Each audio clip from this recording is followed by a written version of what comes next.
ભરૂચ જિલ્લાના આમોદ તાલુકાના મછાસરા ગામમાં ભારે વરસાદી હાલત ગંભીર બનાવી દીધી છે। સતત વરસી રહેલા વરસાદને કારણે ગામનું તળાવ ઓવરફ્લો થતા વરસાદી પાણી મુખ્ય માર્ગ પર ફરી વળ્યા છે। પરિસ્થિતિ એટલી ગંભીર બની છે કે મુખ્ય રસ્તો જાણે રસ્તો નહીં પરંતુ નદી બની ગયો હોય તેવો માહોલ સર્જાયો છે। રસ્તા પર પાણીનો જોરદાર પ્રવાહ જોવા મળી રહ્યો છે અને વાહન વ્યવહાર પણ પ્રભાવિત થયો છે। ખાસ કરીને નવી નગરી વિસ્તારમાં પાણી લોકોના ઘરના ઉંબરા સુધી પહોંચી ગયું છે। અનેક શેરીઓમાં પાણી ભરાઈ જતા સ્થાનિકોની મુશ્કેલીમાં વધારો થયો છે। વરસાદ યથાવત રહ્યો તો પાણી ઘરોમાં ઘૂસવાની ભીતિ। ગામમાં હાલ ભય અને ચિંતાનો માહોલ છે। પાણીનો પ્રવાહ વધતો જાય તો પરિસ્થિતિ વધુ વિકટ બનવાની શક્યતા છે।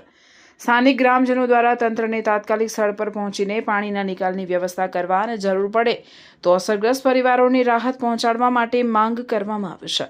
મછાસરામાં વરસાદનો કહેર, તળાવ ઓવરફ્લો, રસ્તા પાણીમાં ગરકાવ અને હવે ઘરના ઉંબરા સુધી પહોંચ્યું પાણી।